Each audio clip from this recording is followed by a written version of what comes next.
So, welcome to Ororo Comics Podcast, where two nurses discuss health, culture, and comic books. I'm Dr. Ebony Toussaint, and my pod partner, Carla Madrano. She sends her regards. Today, y'all, we have Tananarive Due, an award-winning author who teaches Black horror and Afrofuturism at UCLA. She's a leading voice in Black speculative fiction for more than 20 years. Due has won an American Book Award, an NAACP Image Award, and a British Fantasy Award, and her writing has been included in Best of the Year anthologies. Her books include The Reformatory,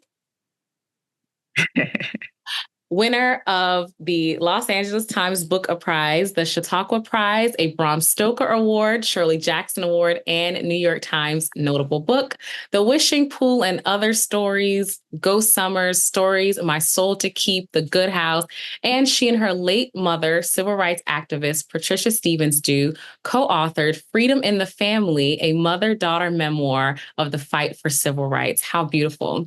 She was also an executive producer on Shudder's groundbreaking documentary, Horror Noir, A History of Black Horror. And Tananarive Due and her husband and collaborator, Stephen Barnes, wrote A Small Town for season 2 of Jordan Peele's The Twilight Zone on Paramount Plus, and 2 segments of Shudder's anthology film, Horror Noir. They also co-wrote their Black horror graphic novel, The Keeper, illustrated by Marco Finnegan. Oh yeah, I can keep pulling out books. It's a pretty hefty stack here. I love it. It gets kind of crazy. And so Due and Barnes, they co-host a podcast, Life Writing, Write for Your Life. And she and her husband live with their son, Jason. So thank you so much again, Tananarive, for joining us on Ororo Comics Podcast today during Black Speculative Fiction Month. And so I have so many questions for you, but I know our time's limited. And I'm glad I got the pleasure of meeting you in person earlier this year at the Beverly Theater, the part of the conference. Yes, it was incredible. And so, but today I just wanted to focus some of our time on healing through horror or how horror is healing, if you will. In your very own podcast, we've mentioned Life Writing, Write for Your Life. I loved your discussion with Stephen, Secrets to Writing Great Horror. And one of the things that you mentioned in your horror template, if you will, I don't know if that's for sale out there. We can tell the listeners about that. You can go ahead and let them know the secrets, the secret sauce. Let them know the secret sauce. And so you said start with what scares you. And so, of course, I was like, after listening, I was like, I have to ask Tananarive, what scares you, Tananarive, Due? Oh, boy. How much time do you have? I mean, The Keeper, my graphic novel about an 8-year-old girl who's orphaned and goes to live with her grandmother, who then dies, is probably the best representation of what my fears are. It's based on spending the night in my great-grandmother's room when I was about 8 years old, and she was on a machine. She had emphysema. So many things were going through my mind. That machine sounded scary. I was horrified at the idea that she needed help to breathe, which was such a core human function that surely she could not live much longer if she couldn't even breathe without this machine. That was just blowing my mind. The fear that she would stop breathing overnight while I was in there. And then I don't know if your listeners have ever seen the Broke Neck Lady episode of Haunting of Hill House, but it was like lady. Oh my bent neck, not broke neck. But anyway, same thing, bent neck lady. It was that kind of horrific revelation, like through layers of time. Oh my God, I'm going to get old and die one day. It was like thunder, like just this huge revelation to me at a very young age, and it stuck with me. So that is my biggest fear, loss, watching loved ones age, which is also an extension of my own fear of aging, and ultimately death, that, all those things. And I think a lot of people, one thing I've said about COVID and all the surprises, it sounds like it's a change of subject, but bear with me. All the surprises that came out of COVID for me were the amount of denial. I didn't see that coming. I did not predict the level of denial, how it will be politicized, people just refusing to see what was right in front of them, healthcare workers now not masking, and that denial, I think, is rooted in core human denial of mortality. That same with climate change, if you don't look at it, it can't hurt you, like a child putting a blanket over their head in a horror movie, which seems to work for children, not so much for adults.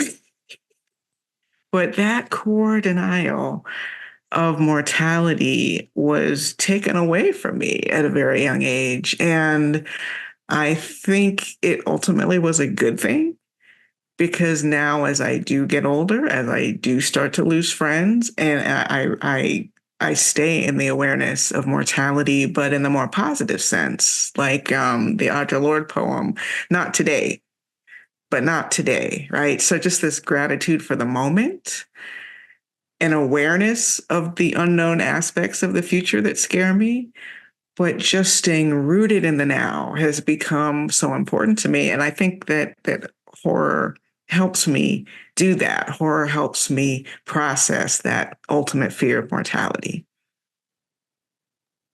So you kind of answered my next question on what inspires you to be the incredible leading voice and final girl that you are.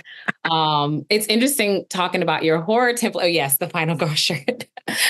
Talking about your horror template, I had to pause listening to that episode. And I think it was a reissue from last year episode. Yes, last Halloween. So I had to pause and I was like, what scares me? And I was like, I'm pretty fearless. I grew up on a farm with my grandparents. What scares me? What scares Tananarive Due?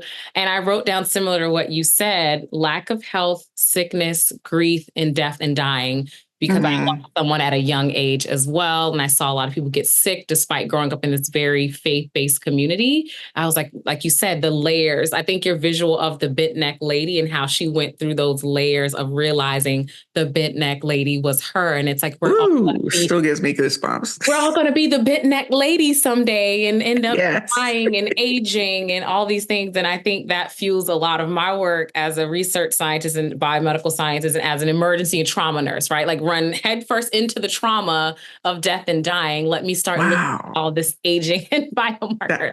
That is amazing work that you do, by the way. I just have to acknowledge that. I love the specificity of this podcast. Healthcare workers and comics. I mean, yes.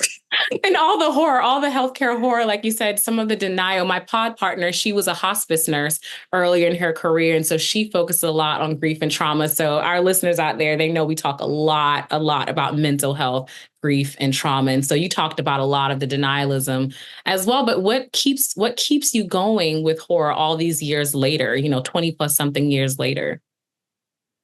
It's just so deep in my DNA. My mother loved it, passed on that love to me from a young age. And I think early on, I figured out how to sort of skew away from the anxiety of that newfound fear of mortality I had and kind of focus it on the imaginary monsters that my mother was always watching on TV. Now, she had her own stuff she was healing from, for sure, as a civil rights activist, and she'd been tear gassed and wore dark glasses almost her whole life after that because of sensitivity to light, PTSD, all the stuff that one would expect from war veterans, although this generation of war veterans was never acknowledged because it was a war here at home. So that civil rights generation is our silent generation, So she, I think, used it to kind of bandage herself up by looking at those imaginary monsters like the Mummy and the Wolfman and Frankenstein's monster as a way to see how you are reviled by society. And, you're kind of almost rooting for the monster. Or if you're afraid, it's a safe way to be afraid. It's a safe way to vent that fear that we're carrying with us so that it doesn't turn into real life anxiety and doesn't overwhelm us. And it doesn't work for everybody. Not everybody can watch horror and feel healed from it. I get that. There was a point in my life, late in my mother's life, where she stopped liking horror. But I think that's part of the disconnection that people have when they're dying. It's not just you don't like horror anymore. It's like you're very, very sort of self-involved at that point, and your world is narrowing to kind of this pinprick. So yeah, your entertainments will fall by the wayside. But for me, I've always just had a very healthy relationship with it. And it was like a roller coaster ride to me, like The Exorcist as a kid or seeing Nightmare on Elm Street in a theater, which made my friend throw up. I was having the best time being scared. And I just saw it as like, because I hadn't lost anything. I had my great grandmother late into my life. I had grandmothers, I had my parents. It wasn't really until I lost my mother in 2012 that I started to see a connection between treating emotional trauma and my personal love for horror, deeper than a roller coaster ride. But one of the examples I use is a really, really dark, ugly little movie called The Dark and the Wicked, which is on Shudder, I believe. It's not very well known. It's set on a farmhouse. Two siblings are nursing their dying father. And it's a caretaking, like the caretaking is the window into the horror. And caretaking is something that is such a lonely enterprise because, to speak to what you said earlier, not enough people talk about it. Not enough people talk about the grief and trauma of loss. Bed sores were a huge surprise to me, and they should not have been. That should be such a part of conversation that has to do with aging and people who are bedridden. But instead, you're kind of on your own. It's like movie death is a lie. I better not see Terms of Endearment again. I thought that was so heart-wrenching in the moment, but then you really experience people on their deathbed. That is some, can I cuss on this podcast? Anyway, that is some BS. Because as a society, again, the denial, no one wants to address what's real. So then if you become in a situation where you are ill or a loved one is ill, you're thrust into this bureaucracy that is hard to navigate all by itself, never mind the emotions. You almost need a team. Like, thank God we had three sisters, different skills, different strengths, because I can't imagine what it is. So that movie and the two siblings trying to work it out, I feel that in my spirit, okay? Mm-hmm. But then you add a demon. And that's the part that soothes me because, one, the demon kind of feels like what I'm going through, even though it isn't really what I'm going through. So it's not triggering me as strongly as just a straight drama, right? But secondly, what they're going through is way worse than what I'm going through. I mean, everybody experiences loss and illness, or not illness always, but death certainly. And we have our ways of coping, and every human being figures it out. But demons are not supposed to be riding you during this time. And it's a soothing thing to me to feel like, oh, well, at least it's not that.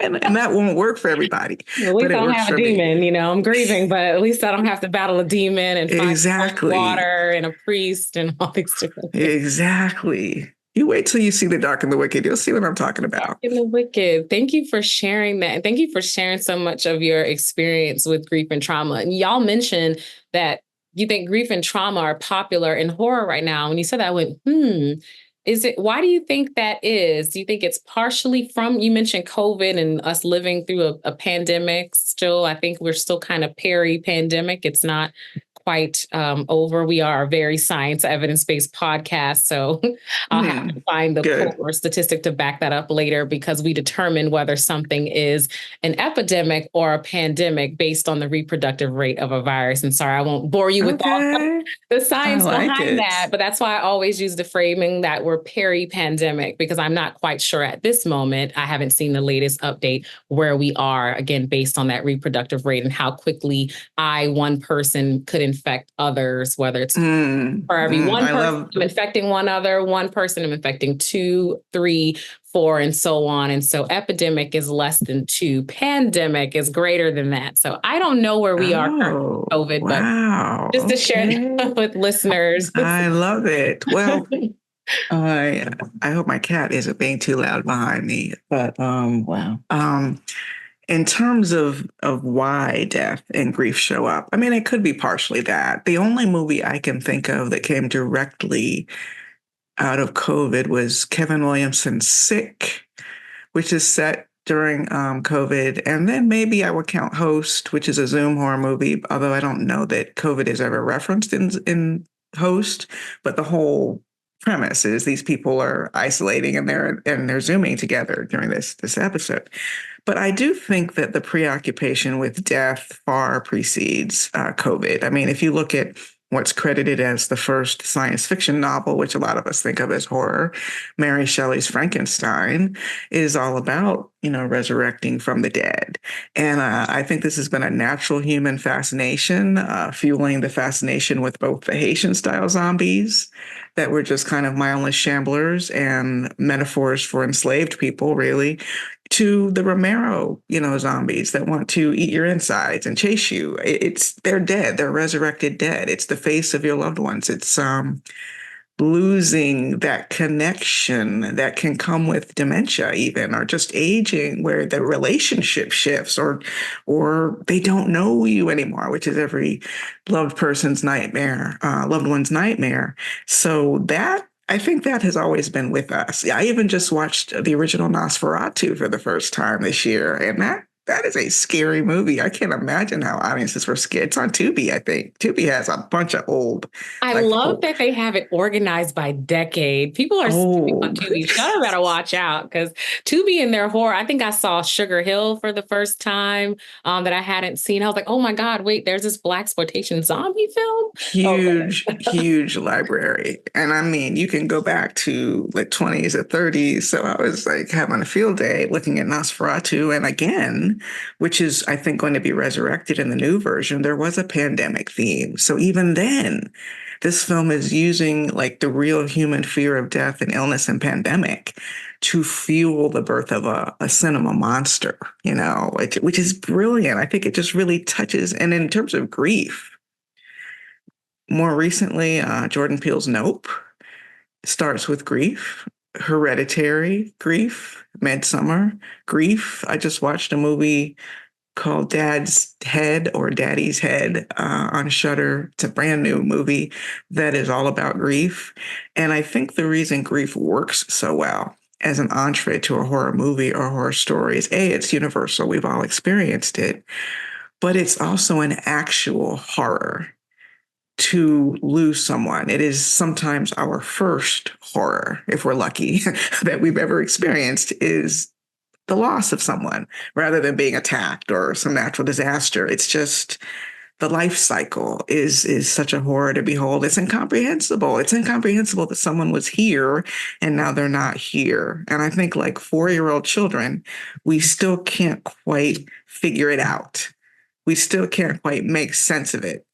And that makes it a perfect universal entree for a horror story. So you just take that energy that's already in us. It's in us, and just extract it and direct it in a slightly different direction.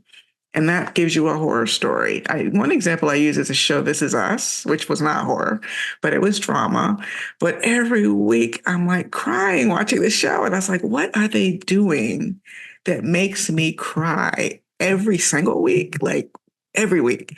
And I figured out, I think it's very similar with horror, what they're doing is they're giving us a safe space to release tears that are already there.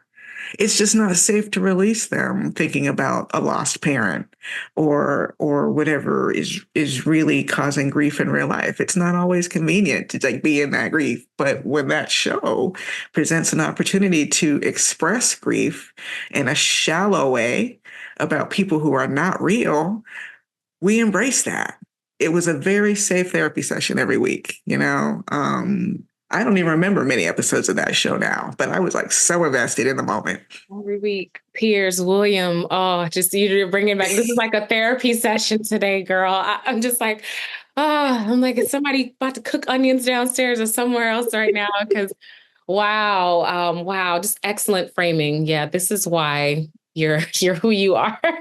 Wow, this is so healing. I spend way too much time thinking about this. That's all. I feel seen. I feel so seen because, and I think I recently saw Black Girl Nerds also talk about horror and healing. And that was the first time I was like, wait, other people feel this way too. I'm not weird for having horror, having this relationship. And when you mentioned that grief was sometimes our first interaction with, like, this is horrifying. This is unfathomable. I'm 6 years old again. Burying my grandmother. Mm. We did an exercise actually during nursing school to deal with death and grief and hospice because we're going to come across dead bodies and things in healthcare for various reasons. And I was the only person in the room. Granted, I was the second oldest in my nursing program because nursing, second addition to my scientist career. And I didn't realize in a room full of almost 20 other people, I was the only one who had dealt with death in the way that I had. And Oh my goodness. I don't remember my grandparents. Oh yeah, they died when I was 6'2". And I'm like, no, my grandmother did my hair. Together, I remember being in the kitchen with her, making cornbread. I can smell it, working with her to do preserves. We had peaches and pear trees and fig trees. I remember growing her garden with her, hanging clothes on the clothesline. Everything is vivid to me. Very early formative years and memories. And she died when I was only 6. So the fact that I remember that, but it was horrifying. I remember how her body looked. I remember casket, all these things. So you just saying that just brought up all these memories. Like, you're right. That was my first real tragedy. This person who was here that protected me and prayed with me and put oil on me and everything is now gone. It doesn't make sense. Doesn't make sense. Like, where it's not fair. It's not fair. It's not fair. So thank you for sharing so much of your grief and having a safe space for me to feel like I have this kind of horror because we're healing through it, and it's unfair and it's tragic. So I've been reading your books this year, a lot of them. Shout out to John Jennings for introducing me to your works in the first place. Oh, great. I was like, who are you talking about? Who's this phenomenal woman? I remember now. He mentioned your name several times too. So I'm glad we finally met. Yes, I was like, someone's been hiding this woman from me, like someone that I can relate to. There's this whole horror community, and from finding your books and reading your works, I found Horror Hose, and so Horror Hose is spelled Heaux. I know, it's hysterical. New Orleans, so Horror Hose, and also Girl That's Scary. You gotta listen to them. Yes, Girl, That's Scary. And I think Horror Homies or something like that. Oh, gosh, it's amazing. But we read your book in July. And so this has been my favorite. Oh, The Good House. It's a summer novel. And July 4th, it figures prominently in that novel. It was, I'm like, where is my limited series? I am mounting up the cause. So our support. Don't even get me started. We're in a Black woman horror support group, and I'm like, we are ready to lead the cause. Because I remember we asked you the casting for Angela, and we were all very excited to hear you were like, oh, Angela, who was inspired after. So I just have to ask, because I've been fangirling over this book all year and telling everyone who will listen, The Good House, The Good House, The Good House, The Good House. There's so many elements. This is all the awards, all of them. Well, you just like it because the name of the character is Toussaint. Let's be real about that. You feel like I wrote it for you. You did. It's just for me. It's mine forever. So I have to ask you, I'm sure you get this asked a lot. What is your favorite book of your works? What is your favorite? That is so hard to answer. I used to tell people The Reformatory was my scariest book. But for some people, The Reformatory might be as scary or scarier. Just depends on the reader. I think the demonic aspect of The Good House might still make it the scariest, because the biggest, to me, monster in The Reformatory is history and Jim Crow, But it's hard to say. I mean, My Soul to Keep, which had 3 sequels, had a huge fan base and did a lot for my career early on, and I have a great fondness for that book and that experience. The Between is my baby. It was my first one that was reissued a couple years ago.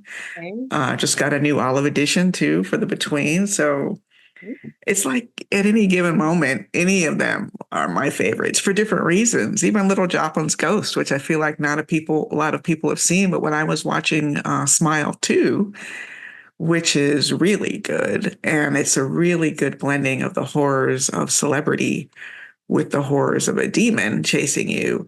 And that's similar to what I was trying to do in Joplin's Ghost, although there was no demon, it was a ghost instead. And it was about the horrors of celebrity at the turn of the century during the ragtime era, mirroring the horrors of celebrity in contemporary times. And I love that little book, but not as many people have read it.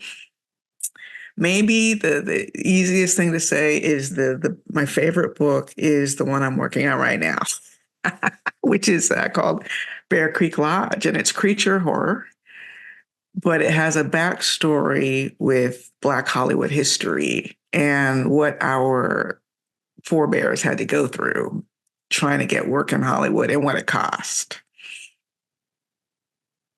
Black forebears. You're weaving a lot of that historical trauma. I think, especially as I'm reading the Reformatory, I'm not going to lie to you, I've had to take breaks, and I'm like, oh my God, this is so traumatizing. I'm a daughter of the Deep South. Okay, all my family are from the Carolinas, and part of my mom's family is from New Orleans.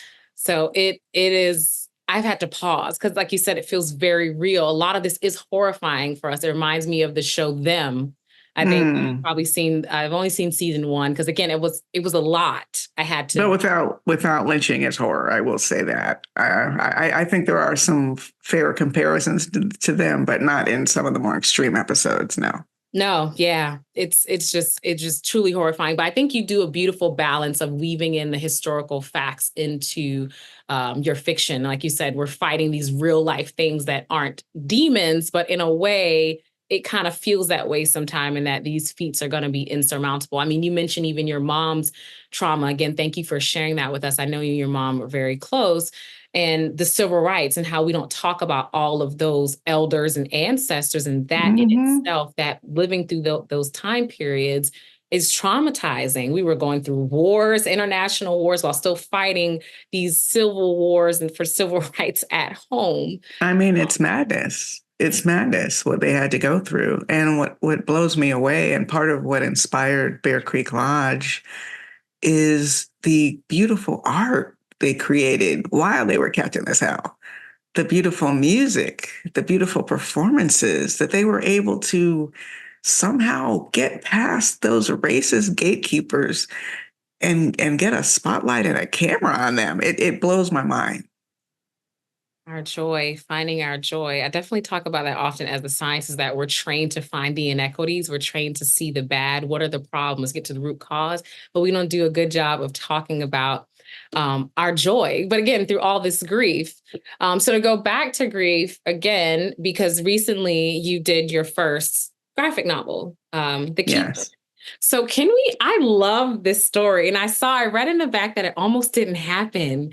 And so are we going to get more graphic novels and or comic books from you? How is this medium different for you than your other works? I love the question. As a matter of fact, I have a comic called Moondogs that is coming out, I believe, early next month. If it's not out already, I need to check my own publication date. And, marketing for comics works differently. Usually I say, have your store pre-order. I hope that's still the case, but it comes, let me see. It's Image Comics. Ooh. And, it's November 20th. So we've got some time. And this was a great opportunity. Pornsak Pichetshote, who's a really well-known comic writer and television writer, wanted to do something called the Horizon Experiment, which was bringing together marginalized creators, pairing us with artists. I'm paired with a newcomer named Kelsey Ramsey from the UK, to create comics that would be bulletproof. Like, no one in Hollywood could say, can you make the characters white? Because the ethnicity is so central to the story that you can't extract it. So Moondogs is basically about East African werewolves secretly living in Miami. That's my hometown. So I had to return to Miami. And they're kind of a minority within a minority, caught in sort of this burgeoning war between lycanthropes and humans. And yeah, it's a family, an older sister, younger brother, two parents, and it's managing that secret, trying to manage their power, and also trying to keep other werewolves who are more power hungry and violent, they call them ferals, from starting a war with humans. So that's Moondogs, and I'm really excited to be a part of that. Moondogs with Image Comics. Congratulations. That is incredible. For those who are not familiar with Image Comics, there's Marvel, DC, and Image Comics. So big three in the comic book space and graphic novel space. So I cannot wait. for November 20th. And so how can we find that? And how can people find you and continue following your journey in horror and healing, and maybe even hear more about your classes and your podcast? One thing, I don't know what to tell people to do. I know it's coming out. I mean, maybe contact your comic book store, make sure they order it, maybe go to the Image Comics website. I'll have to figure this out. I am new to the world of comics. There are some differences. In terms of whether I'll do more, I also co-wrote one with my husband, Stephen Barnes, for the Shook anthology that's coming out, which I'm also excited about. These are both short. They're very short. And it is challenging. Comics are challenging to me because I'm not used to writing to static images. I think that's the biggest challenge for me, is to think in a static image and not overpopulate it with conversation and thoughts and events. You have to freeze frame. And that's the Keeper was an accident. We wrote that as a script, and our illustrator, Marco Finnegan, laid it all out. I didn't have to think in frozen images. He did all that work. When I'm doing it by myself, or if I'm starting with a script and then giving it to an illustrator, I find that way more challenging. So it's a fun medium, but it's still like writing with my left hand to me instead of my right hand. I'm still learning it. But hey, I can't wait to see what people think of Moondogs, and I'm very excited about Shook too. In terms of where people can find me, the best way to be in my life is to join my list at tananarivelist.com. It's Tanana like banana, and then RIVE list.com. Steve and I do weekly Zooms, free. A whole community really for writers or people who are just striving to get to the next level in their lives. It's called Fire Dance. And, we even critique stories. So if you're a creator and you want to find a community of artists just to sort of all of us breathe together and be like, okay, we got this, then join my mailing list at tananarivelist.com. Other than that, I'm on all the socials and I use my real name. So I'm on everything from TikTok to I'm still on Twitter. I swear I'm going to be part of the resistance there. I love that we just did a whole Scare Up the Vote fundraiser with horror creators, including Stephen King and Joe Hill and Mike Flanagan and Johnny Compton, and a bunch of folks gave birth to it right behind enemy lines on Twitter. And I get like a sick pleasure from that. And I do feel like we can outlast him. But I'm on Threads too, which is quickly becoming my second favorite platform, because it's also a written platform. But then Instagram, which is more visual, but I'm getting the hang of it, and I'm everywhere. But tananarivelist.com is the most intimate way to get like a weekly newsletter and get on those Zooms. And very soon we will be launching a Write Your Horror Story in 30 days course. So people join my list, be on the lookout for that. That course will be released really this week. All right, save my spot. Oh my gosh. I need to sign up for your list so I don't miss things like this. That is phenomenal.